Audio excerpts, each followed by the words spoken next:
ओंकारं संयुक्तं नित्यं ध्यायन्ति योगिनः कामदं मोक्षदं चैव ओंकाराय नमो नमः। अविरल शब्दगणोंकार प्रक्षाल्य सकलभूतलमलकलंकार मुनिउपासित देवताय सरस्वती हरतनोदुताय अज्ञानतिम्रान्धस्य ज्ञानाञ्जनशलाकया चक्षुरुन्मीलितं येन तस्मै श्रीगुरुवे नमः।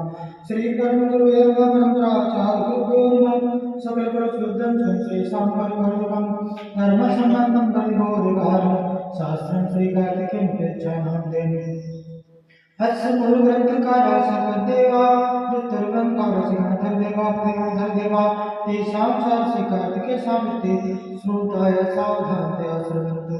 मंगलम भगवान वीरो मंगलम गौतमो गणे मंगलम कुंदकुंदार्दो जयधर्मस्तु मंगलम सर्वमंगलमांगल्यं सर्वकल्याणकारकं प्रदानं सर्वधर्माणां जयं जयतु शासनं जयं जयतु शासनं जयं जयतु शासनं। परिपंच परमेष्टि भगवान की अनंत से परमेष्टि भगवान की पूर्ण नदी पार्श्वनाथ भगवान की चंद्रप्र भगवान की शांतिनाथ भगवान की शशि नायक महावीर भगवान की ओमटेश्वर बाहुबली भगवान की 24 तीर्थंकर भगवंतों की अचल श्री कुंकुल श्री कार्तिकेय स्वामी जी की अचल गुरुदेव श्री देवानंद जी महाराज की मम गुरुदेव श्री जयकृत जी महाराज की समस्त आचार्यों की दीर्घम नौकर महाराजों की सामने वाणी माता की श्री कार्तिकेय अनुप्रेक्षा की जैन धर्म की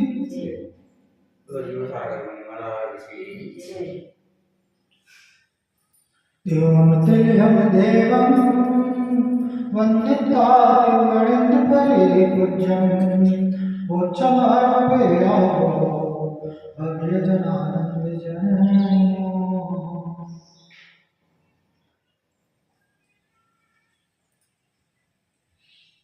पिछली गाथाओं के माध्यम से धर्मात्मा जीव की प्रवृत्ति कैसी होती है और धर्म का क्या महात्म्य है उसे जाना था। इसी के अंतर्गत आज गाथा नंबर 431 के माध्यम से आचार्य बताते हैं।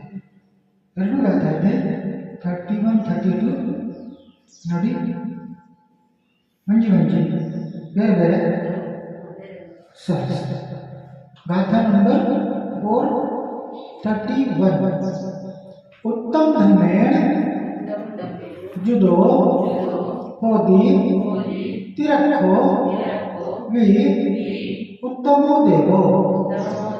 उत्तम धर्मेण जुदो होदी तिरखो वी उत्तमो देवो। चंडालो विसुरिंदो उत्तम धर्मेण संभवति। चंडालो विसुरिंदो उत्तम धर्मेण संभवति। उत्तम धर्मेण जुदो होदी तिरखो वि उत्तमो देवो। चंडालो विसुरिंदो उत्तम धर्मेण संभवति। उत्तम धर्मेण जुदो होदी तिरखो वि उत्तमो देवो। चंडालो विसुरिंदो उत्तम धर्मेण संभवति। गाथा नंबर 432 432 वो भी पढ़ लेते हैं अपन साथ में। अग्गिवीय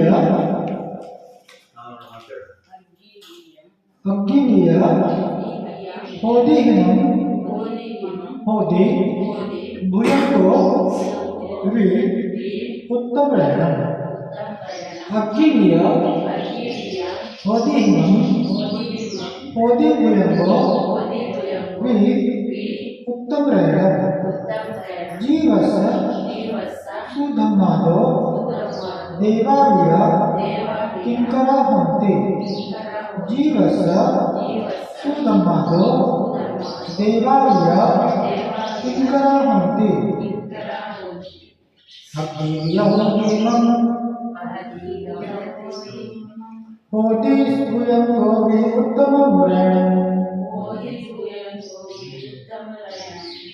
जीवसुधम्मारो देवावियङ्करावन्ति अग्निवियहोदिमम् ओदिपुयं गोमि उत्तमम्रेणम् जीवसुधम्मारो देवावियङ्करावन्ति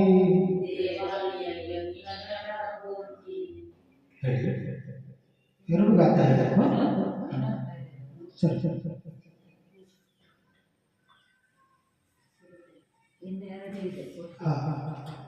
3 4 31 4 32 ಒಟ್ಟಿಗೆ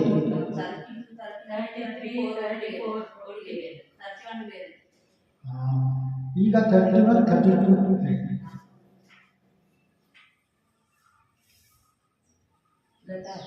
ಉತ್ತಮ ಧರ್ಮದಿಂದ ಕೂಡಿದ ತಿರ್ಯಂಚವು ಉತ್ತಮ ದೇವನಾಗುತ್ತದೆ, ಹಾಗೂ ಉತ್ತಮ ಧರ್ಮದಿಂದ ಕೂಡಿದ ಚಂಡಾಲನು ಸುರೇಂದ್ರನಾಗುತ್ತಾನೆ.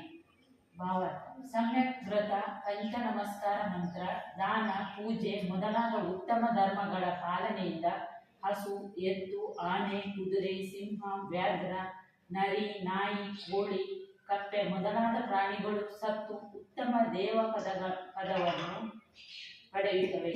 ಅಂದರೆ ಒಂದು ವೇಳೆ ಅವು ಸಮ್ಯಕ್ ದೃಷ್ಟಿಯಾದರೆ ಸತ್ತು ಸೌಧರ್ಮ ಸ್ವರ್ಗದಿಂದ 16ನೆಯ ಅಚ್ಯುತ ಸ್ವರ್ಗದವರೆಗೆ ಜನಿಸುತ್ತಾರೆ. ಮತ್ತು ಸಮ್ಯಕ್ ದರ್ಶನ ರಹಿತವಾಗಿ ವ್ರತಾದಿಗಳನ್ನು ಪಾಲಿಸಿದರೆ ಸತ್ತು ಭವನವಾಸಿ, ವ್ಯಂತರ ಅಥವಾ ಜ್ಯೋತಿರ್ನಿಕಾಯ ಜಾತಿಯ ದೇವತೆಗಳಾಗುತ್ತಾರೆ. ಗಾತಿಯಲ್ಲಿ ಬಂದಿರುವ ವಿ ಪದದಿಂದ ಉತ್ತಮ ಧರ್ಮದಿಂದ ಕೂಡಿದ ಮನುಷ್ಯನು ಸತ್ತು ಉತ್ತಮ ದೇವನಾಗುತ್ತಾನೆ ಎಂದು ಅರ್ಥೈಸಿಕೊಳ್ಳಬೇಕು. ಅರ್ಥಾತ್ ಶ್ರಾವಕ ಧರ್ಮದ ಪಾಲನೆ ಮಾಡುವ ಮನುಷ್ಯನು ಸತ್ತು ಸೌಧರ್ಮ ಸ್ವರ್ಗದಿಂದ ಅಚ್ಯುತ ಸ್ವರ್ಗದವರೆಗೆ ಇಂದ್ರ, ಪ್ರತೀಂದ್ರ, ಸಾಮಾನಿಕ ಮೊದಲಾದ ಜಾತಿಯ ಕಲ್ಪವಾಸಿ ದೇವತೆಗಳಾಗುತ್ತಾರೆ. ಹಾಗೂ ಮುನಿಧರ್ಮದ ಪಾಲಕ ಮನುಷ್ಯನು ಸತ್ತು ಸೌಧರ್ಮ ಸ್ವರ್ಗದಿಂದ ಹಿಡಿದು ಸರ್ವಾರ್ಥ ಸಿದ್ಧಿಯವರೆಗೆ ಜನಿಸುತ್ತಾನೆ, ಅಥವಾ ಸಕಲ ಕರ್ಮಗಳನ್ನು ನಾಶಗೊಳಿಸಿ ಸಿದ್ಧ ಪದವಿಯನ್ನು ಪ್ರಾಪ್ತ ಮಾಡಿಕೊಳ್ಳುತ್ತಾನೆ. ಹಾಗೂ ಸಮ್ಯಕ್ ವ್ರತಾದಿ ಉತ್ತಮ ಧರ್ಮದ ಪಾಲಕ ಚಾಂಡಾಲನು ಸತ್ತು ಉತ್ತಮ ದೇವನಾಗುತ್ತಾನೆ. ಯಾವ ಯಾವ ಮನುಷ್ಯರು ಮತ್ತು ತಿರ್ಯಂಚರು ಸತ್ತು ಉತ್ಕೃಷ್ಟದಿಂದ ಯಾವ ಯಾವ ಸ್ಥಾನದಲ್ಲಿ ಉತ್ಪನ್ನರಾಗುತ್ತಾರೆ ಎಂಬ ವರ್ಣನೆಯನ್ನು ತ್ರಿಲೋಕಸಾರದಲ್ಲಿ ಹೀಗೆ ಮಾಡಿದ್ದಾರೆ. ದೇಶವೃತ್ತಿ ಮತ್ತು ಅಸಂಯತ ಸಮ್ಯಕ್ ದೃಷ್ಟಿ ಮನುಷ್ಯನು ಮತ್ತು ತಿರ್ಯಂಚರು ಸತ್ತು ಅಧಿಕವೆಂದರೆ 16ನೆಯ ಸ್ವರ್ಗದವರೆಗೆ ಉತ್ಪನ್ನರಾಗುತ್ತಾರೆ. ದ್ರವ್ಯಲಿಂಗಿ ಆದರೆ ಭಾವದಿಂದ ಅಸಂಯತ ಸಮ್ಯಕ್ ದೃಷ್ಟಿ ಅಥವಾ ದೇವವೃತ್ತಿ ಅಥವಾ ಮಿಥ್ಯಾ ದೃಷ್ಟಿ ಮನುಷ್ಯರು ಗ್ರೈವೇಯಕದವರೆಗೆ ಜನಿಸಬಲ್ಲರು. ಸಮ್ಯಕ್ ದೃಷ್ಟಿ ಮಹಾವೃತ್ತಿಯು ಸತ್ತು ಸರ್ವಾರ್ಥ ಸಿದ್ಧಿಯವರೆಗೆ ಜನಿಸಬಲ್ಲರು.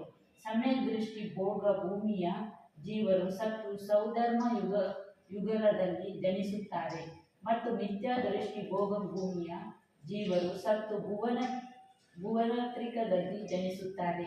ಹಾಗೂ ಉತ್ಕೃಷ್ಟ ತಾಪಸಿಗಳು ಸತ್ತು ಭವನತ್ರಿಕದಲ್ಲಿ ಜನಿಸುತ್ತಾರೆ. ನಗ್ನ ತಪಸ್ವಿಗಳು ಹಾಗೂ ಪರಿವ್ರಾಜಕರು ಬ್ರಹ್ಮೋತ್ತರ ಸ್ವರ್ಗದವರೆಗೆ ಜನಿಸುತ್ತಾರೆ.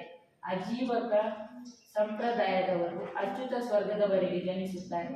ಅನುದಿಶ ಮತ್ತು ಅನುತ್ತರೆಗಳಿಂದ ಚ್ಯುತರಾದ ಜೀವರು ನಾರಾಯಣ ಪ್ರತಿನಾರಾಯಣರಾಗುವುದಿಲ್ಲ. ವಾದಿರಾಜ ಸೂರಿಗಳು ಏಕೀಭಾವ ಸ್ತೋತ್ರದಲ್ಲಿ ನಮೋಕಾರ ಮಂತ್ರದ ಮಹಿಮೆಯನ್ನು ತಿಳಿಸುತ್ತಾ ಹೇಳಿದರೆ, ಹೇ ಜಿನವರ, ಸಾಯುವ ಸಮಯದಲ್ಲಿ ಜೀವಂಧರನ ಮುಖಾಂತರ ಹೇಳಲ್ಪಟ್ಟ ನಮಸ್ಕಾರ ಮಂತ್ರವನ್ನು ಕೇಳಿದ ಪ್ರಭಾವದಿಂದ ಪಾಪಿ ನಾಯಿಯು ಸತ್ತು ದೇವಗತಿಯ ಸುಖವನ್ನು ಪಡೆಯಿತು. ಹೀಗಿದ್ದಾಗ ನಿರ್ಮಲ ಮಣಿಗಳ ಮುಖಾಂತರ ನಮಸ್ಕಾರ ಮಂತ್ರದ ಜಪ ಮಾಡುವ ಮನುಷ್ಯ ಒಂದು ವೇಳೆ ಇಂದ್ರನ ಸಂಪತ್ತನ್ನು ಪ್ರಾಪ್ತಿ ಮಾಡಿಕೊಳ್ಳುವುದರಲ್ಲಿ ಏನು ಸಂದೇಹವಿದೆ? ಸ್ವಾಮಿ ಸಮಂತಭದ್ರರು ದಿನಪೂಜೆಯ ಮಹಿಮೆಯನ್ನು ತಿಳಿಸುತ್ತಾ ರತ್ನಕರಂಡ ಶ್ರಾವಕಾಚಾರದಲ್ಲಿ ತಿಳಿಸಿದ್ದಾರೆ. ರಾಜಗೃಹ ನಗರದಲ್ಲಿ ಆನಂದೋನ್ಮತವಾಗಿ ಪ್ರತ್ಯೇಕವಾಗಿ ಭಗವಾನ್ ಮಹಾವೀರರ ಪೂಜೆಗಾಗಿ ಒಂದು ಹೂ ಹಿಡಿದುಕೊಂಡು ಹೋಗುತ್ತಿದ್ದ ಕಪ್ಪೆಯೊಂದು ಮಹಾತ್ಮರುಗಳಿಗೆ ಅರ್ಹಂತ ಭಗವಾನರ ಚರಣಗಳ ಪೂಜೆಯ ಮಹತ್ವವೇನು ಎಂಬುದನ್ನು ತಿಳಿಸಿತು. ಧರ್ಮದ ಮಹಿಮೆಯನ್ನು ತಿಳಿಸುತ್ತಾ ಕವಿಯೊಬ್ಬ ಹೇಳಿದ್ದಾರೆ, ಧರ್ಮವು ಎಲ್ಲ ಸುಖಗಳ ಗಣಿ ಇದೆ ಮತ್ತು ಹಿತ ಮಾಡುವುದಿದೆ. ಇದರಿಂದಲೇ ಬುದ್ಧಿವಂತ ಜನರು ಧರ್ಮದ ಸಂಚಯ ಮಾಡುತ್ತಾರೆ. ಧರ್ಮದಿಂದಲೇ ಮೋಕ್ಷ ಸುಖದ ಪ್ರಾಪ್ತಿಯಾಗುತ್ತದೆ. ಆ ಧರ್ಮಕ್ಕೆ ನಮಸ್ಕಾರವಿರಲಿ. ಸಂಸಾರಿ ಪ್ರಾಣಿಗಳಿಗೆ ಧರ್ಮಕ್ಕಿಂತ ಮಿಗಿಲಾದ ಮಿತ್ರನಿಲ್ಲ. ಧರ್ಮದ ಮೂಲವು ದಯೆ ಇದೆ. ಆದ್ದರಿಂದ ನಾನು ಪ್ರತಿದಿನ ನನ್ನ ಚಿತ್ತವನ್ನು ಧರ್ಮದಲ್ಲಿ ತೊಡಗಿಸುತ್ತೇನೆ. ಹೇ ಧರ್ಮವೇ, ನನ್ನನ್ನು ರಕ್ಷಿಸು. ಮತ್ತು ಹೇಳಿದರೆ, ಒಳ್ಳೆಯ ಕುಲದಲ್ಲಿ ಜನ್ಮ, ಅನೇಕ ಪ್ರಕಾರದ ವೈಭವ, ಪ್ರಿಯ ಜನರ ಸಮಾಗಮ, ಸದಾ ಸುಖದ ಪ್ರಾಪ್ತಿ, ರಾಜ ಮನೆತನದಲ್ಲಿ ಆದರ, ಸನ್ಮಾನ ಮತ್ತು ನಿರ್ಮಲ ಯಶಸ್ಸು ಇವೆಲ್ಲ ಧರ್ಮರೂಪಿ ಮರದ ಸುಫಲಗಳಿವೆ.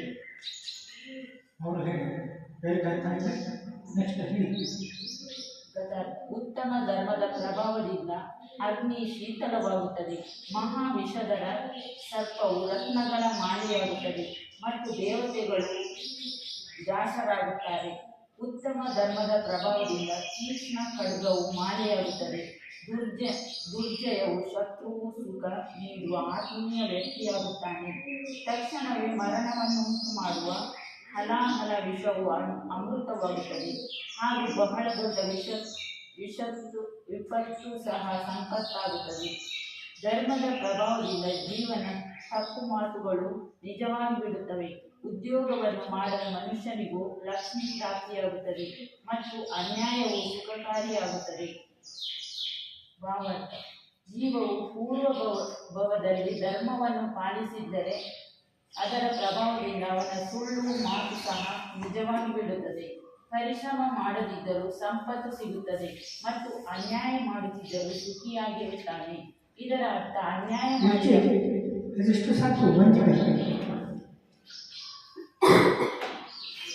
उत्तम धर्मेण जुदो तिरको भी उत्तमो देवो होते। क्या कह रहे हैं? सम्यक सहित उत्तम धर्म से युक्त तिर्यंच भी उत्तम देव होता है। सम्यक दर्शन से धर्म की शुरुआत होती है। सम्यक में दर्शन बिना धर्म नहीं, और ऐसे सम्यक से सहित उत्तम धर्म का फल कि त्रियंच भी होता है, वह उत्तम देव पद को प्राप्त करता है।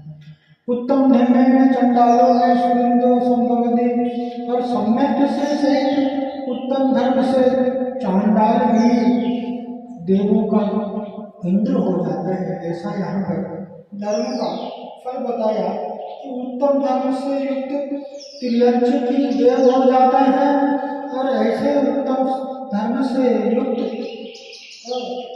चांडाल भी सुरेंद्र हो जाता है। इंद्र जैसे महान पद को प्राप्त होता है।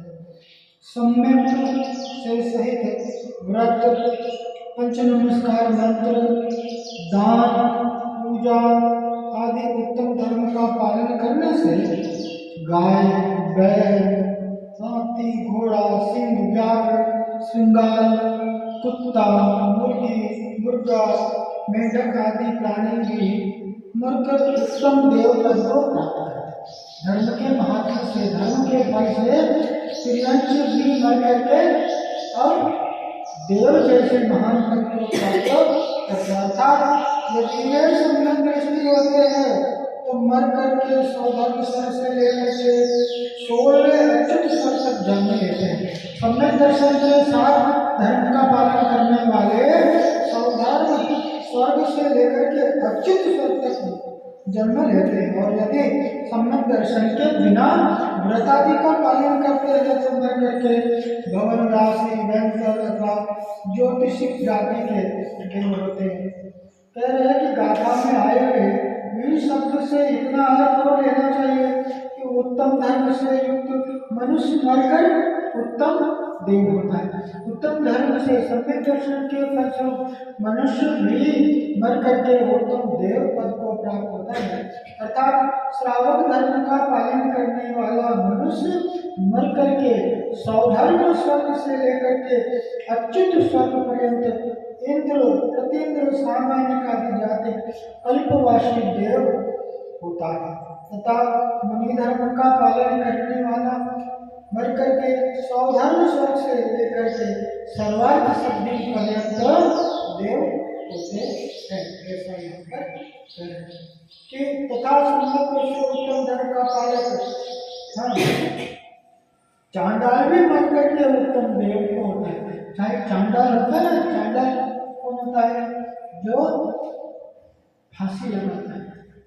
फांसी देता है ना, पहले के समय में फांसी देते थे, राजा राजा देते थे, और वो चांडाल फांसी लगता है। या आज के समय में जो पशु आदि की जो हत्या करते हैं, जो मीट आदि का दुकान खोलते हैं, वो चांडाल भी अगर सम्यक दर्शन से जुड़ते हैं, अगर धर्म से जुड़ते हैं, तो वह चांडाल भी देव पद को प्राप्त होता है। यहाँ पर ऐसा पहले धर्म का महत्व कि कौन कौन मनुष्य और तिर्यंच मर करके उत्कृष्ट से क्या कहाँ उत्पन्न होते, इसका वर्णन ये लोग साहित्य में इस प्रकार दिया है।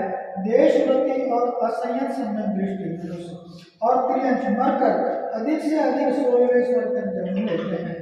एक देश अनुव्रतों का पालन करने वाले या संयम से रहित तिर्यंच आदि वो कहाँ तक जन्म लेते हैं? तो कह रहे हैं कि 16वें स्वर्ग तक जन्म लेते हैं। और सम्यक दृष्टि महावृत्ति मरकर सर्वार्थ सिद्धि जैसे स्वर्ग तक जन्म लेते हैं।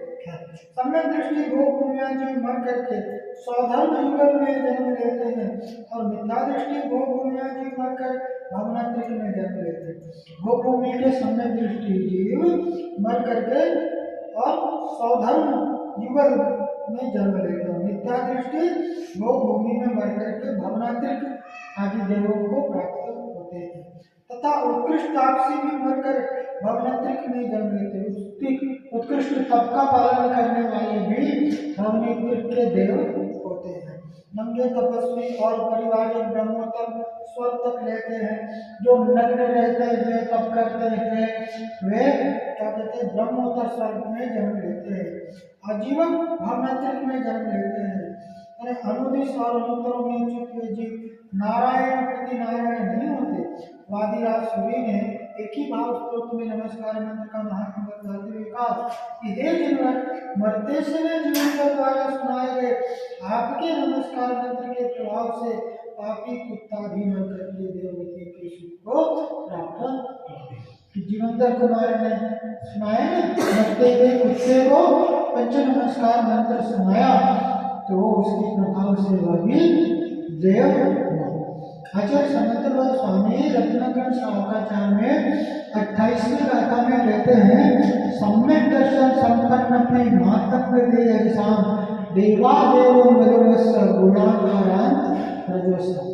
कि जिस प्रकार से राख बुद्धि और अंगार जो होता है वह बुद्धि से राख से ढकी हुई है, उसी प्रकार से एक सम्यक दर्शन से युक्त चांडाल भी जो होता है वह राख से हुए ढके हुए अंगार के समान, जिस प्रकार से राख से ढका हुआ अंगार है, उसी प्रकार से वह चांडाल भी पूज्य होता है। आगे कहते हैं, स्वापी देवस्व देवस्व जायते धर्म के अनुसार पापी न भवे गंगा धर्मात्मक चाहिए। अरे स्वापी देवस्व देव, जैसा भी बताया जीवेंद्र कुमार जी ने नमोकार मंत्र सुनाया तो वो कुत्ता भी देव। ऐसे ही धर्म के प्रभाव से कुत्ता भी देव हो जाता है, और अधर्म के प्रभाव से देव ही मर करके कुत्ता हो जाता है। ऐसा धर्म का महत्व। क्या कह रहे हैं? संपद धर्माच बिना। अरे ऐसा कौन सा अचिंत्य फल है जो धर्म के फल स्वरूप प्राप्त नहीं होता है। स्वामी समंत भद्र ने जीव पूजा का महत्व बताते हुए रत्नाकरण शाखाचार्य ने कहा कि राजगिरी नगरी में आनंद से मत होकर के भगवान महावीर की पूजा कि वो मेंढक था ना, कप्पे और वो कप्पे मुख में फूल की पंखुड़ी लेकर के और भगवान के दर्शन के लिए समुद्र के लिए जा रहा था। और रास्ते में राजा श्रेणी के हाथी के पांव के नीचे आकर के उसकी मृत्यु हो जाती। लेकिन ऐसे उत्कृष्ट धर्म के जो भाव थे उसके फलस्वरूप वह मेढक भी तत्काल देवगति को प्राप्त हो जाता है। देवगति में जाकर के अवधि ज्ञान से जानता है कि मैं तो भगवान के समूह शरण के लिए जा रहा था और वहाँ राजा श्रेणी से पहले और वो भगवान के समूह शरण में पहुँच जाता है। इस प्रकार से धर्म का महात्म्य बताया कि धर्म सब सुखों की खान है। धर्म सब सुखा करो मत करो, धर्म ही सभी सुखों को करने वाला है, धर्म ही हित को करने वाला है, धर्म ही मेरा भला करने वाला है। इसी से बुद्धिमान लोग धर्म का संचय करते हैं। जो ज्ञानी पुरुष होते हैं, जो समझदार पुरुष होते हैं, वह जीवन में धर्मोपार्जन में संलग्न रहते हैं। धर्म से ही मोक्ष सुख की प्राप्ति होती है। धर्म मुक्ति को प्रदान करने वाला है। इसलिए कह रहे हैं कि उस धर्म को नमस्कार हो। संसारी प्राणियों का धर्म से बढ़कर के कोई मित्र न सम्यक समम किंचित त्रिकाले त्रिजगत। सम्यक के समान तीनों काल में तीनों लोक में कोई मेरा मित्र नहीं है। धर्म के समान मेरा हित करने वाला, मेरा सहायक, मेरा मित्र और कोई नहीं है। धर्मस् मूलम दया। और उस धर्म का मूल, उस धर्म का आधार क्या है? दया। अतः मैं प्रतिदिन अपना चित्त धर्म में लगाता हूँ। एक धर्मी पुरुष, एक धर्मात्मा पुरुष प्रतिदिन प्रति क्षण धर्म में संलग्न रहता है। उसकी सदा धर्म में बुद्धि होती है। और भी कहा है, अच्छे कुल में जन्म लेना, अनेक प्रकार की विभूति, प्रिय जनों का समागम, लगातार सुख की प्राप्ति, राजघराने में आदर सम्मान, निर्मल यश, अच्छा कुल, धन संपदा, वैभव, सुंदर शरीर, अच्छा महल, राजघराना, उत्कृष्ट कुल, ये सब किससे प्राप्त होता है? धर्म के फलस्वरूप प्राप्त होता है। अब आगे क्या कह रहे हैं कि जीवन से धर्म, इस जीव के उत्तम धर्म के प्रभाव से अग्नि भी गर्भ के समान है। सीता सती की कहानी सुना? सीता सती के लिए अग्नि परीक्षा के लिए राम ने क्या कहा? धोबी के द्वारा उसके ऊपर लांछन लगाया गया कि रावण के पास रहकर के सीता पवित्र कैसे हो सकती है। सीता को अपनी पवित्रता का प्रमाण देना होगा, अग्नि परीक्षा देनी होगी। और राम ने अग्नि परीक्षा के लिए सीता को कहा और जिसके प्रभाव से क्या हुआ? वह अग्नि कुंड भी जल कुंड, हिम कुंड में बदल। ऐसा धर्म का प्रभाव, ऐसा शील का प्रभाव, यहाँ पर का धर्म का प्रभाव कि अग्नि भी होती है, वह हिम में जल में परिवर्तित हो जाती है। और क्या कहते हैं? भूयंगो में उत्तम रेणम होती और सांप भी उत्तम रत्नों की माला हो जाता है। सोमा सती की कहानी, कि सोमा सती की जो सास थी ना, वो उससे ईर्ष्या करते थे।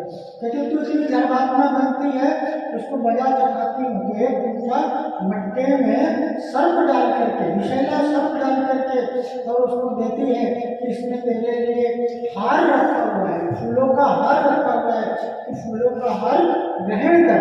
और वो हाथ डालती है तो वो सर्प भी क्या होता है? फूलों के हार में परिवर्तित। ये धर्म का महात्म्य है कि धर्म के महात्म्य से अग्नि भी जलकुंड बर्फ हो जाती है और सर्प का भी हार हो जाता है, रत्नों की माला हो जाती। देवा भी देव भी सेवक के समान सेवा करते हैं।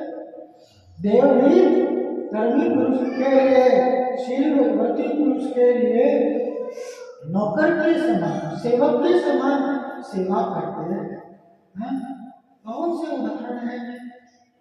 सुदर्शन सेठ के लिए क्या हुआ? खुद देव आ गए।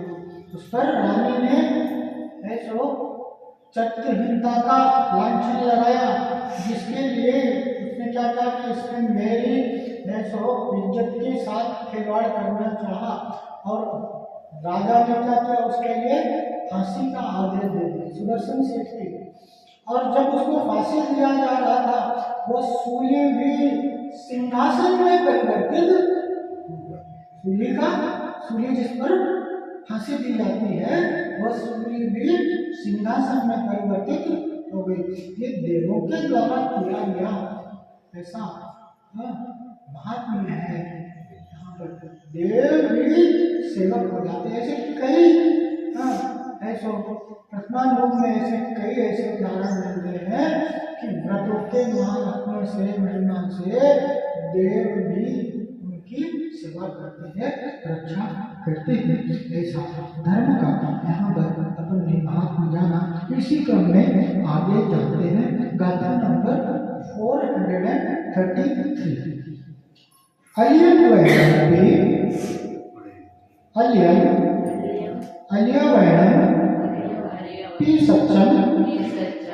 उज्जम रहिए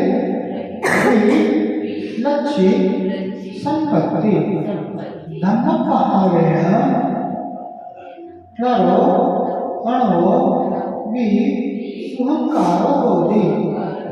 धम्म पहावेण नरो अणो वि सुहंकारो होति।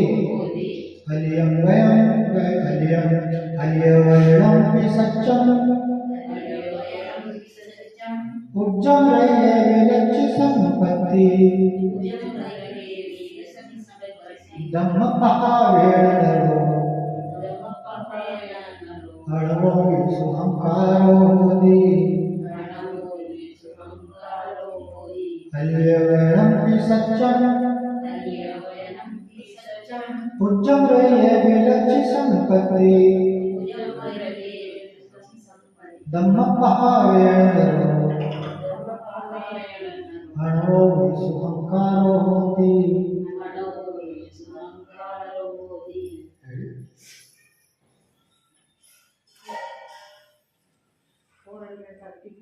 Sorry,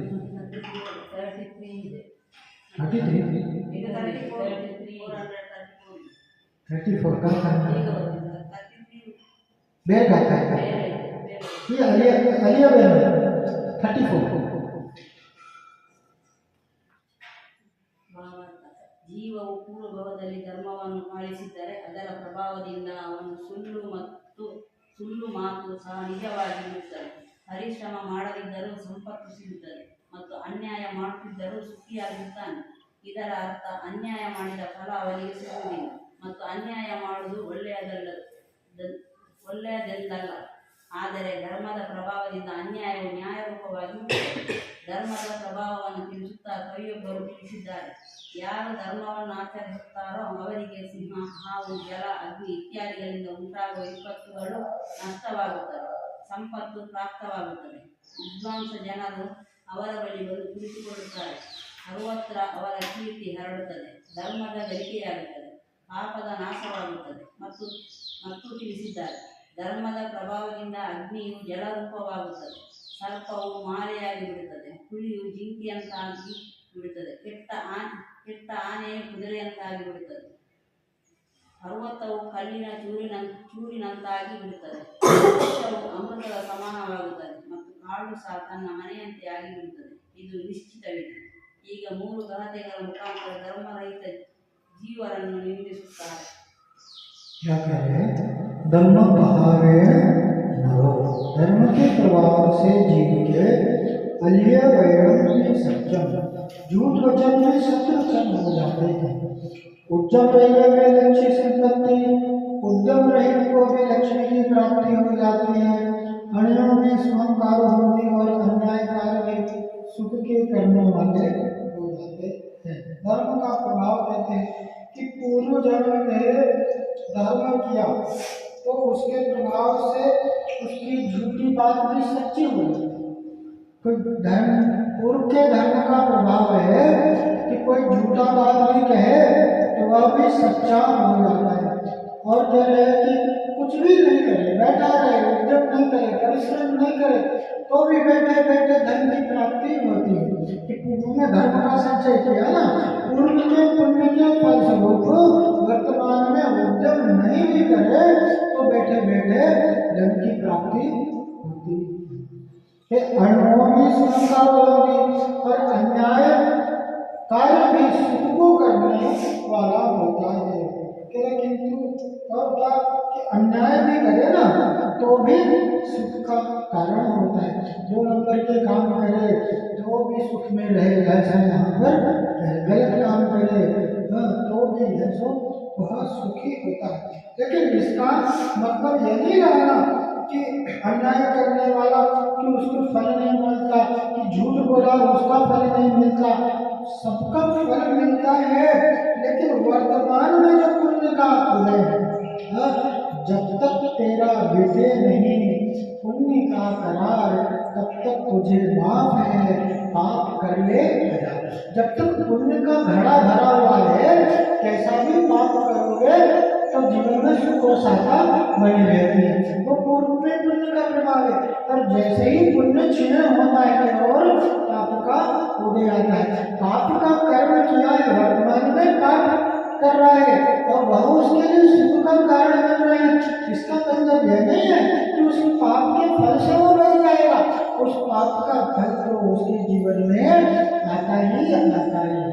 ऐसा यहाँ पर जो लोग धर्म का आचरण करते हैं उन पर सिंह का, सर्प का, जल का, अग्नि आदि द्वारा किसी भी प्रकार की जो विपत्ति है वो विपत्ति नहीं आती, संपत्ति सदा होती है। और विद्वान लोग, ज्ञानी लोग उनके निकट आकर के बैठते हैं। धर्मी पुरुष का सर्वत्र यश रहता है, धर्म का सदा संचय होता है, उसके धर्म के माध्यम से पापों का नाश होता है और स्वर्ग और मोक्ष सुख की उसको प्राप्ति होती है। और भी कहते हैं कि धर्म के प्रभाव से अग्नि जल रूप हो जाती है, सर्प है वो फूलों की माला हो जाती है, पहाड़ के पत्थर भी हैं वो टुकड़े टुकड़े हो जाते हैं, विष होता है वहाँ भी अमृत के समान हो जाता है, विघ्न भी है वहाँ उत्सव के रूप में परिवर्तित हो जाती है, शत्रु भी मित्र हो जाता है, समुद्र भी तालाब के रूप में हो जाता है और जंगल भी घर के समान हो जाता है। इस प्रकार से धर्म का महात्म करने जाना धर्मी पुरुष के लिए सदा धर्म का उपार्जन ही एक मात्र कार्य होता है, जिससे सदा धर्म में संलग्न रहने की प्रेरणा देते हैं। आगे गाथा श्लोक के माध्यम से अधर्मी पुरुष की निंदा करते हुए आचार्य रहेंगे। कल जानेंगे इस बात को, आज करते हैं। बोले पंच परमेश्वरी भगवान की, अनंत से परमेश्वरी भगवान की, बोलनायक पार्श्वनाथ भगवान की, चंद्रप्र भगवान की, शांतिनाथ भगवान की, शासनायक महावीर भगवान की, बोलतेश्वर बाहुबली भगवान की, 24 तीर्थंकर भगवंतों की, अचल श्री कुमकुम गुरुदेव की, अचल श्री कार्तिकेय स्वामी जी की, अचल गुरुदेव श्री देवानंद जी महाराज की, मंगलदेव श्री जयदेव जी महाराज की, समस्त आचार्यों की, तिलकम नवग्रह महाराजों की, राजसानी माता की, श्री कार्तिकेय अनुपेक्षा की, जैन धर्म की, जीव सागर महाराज की।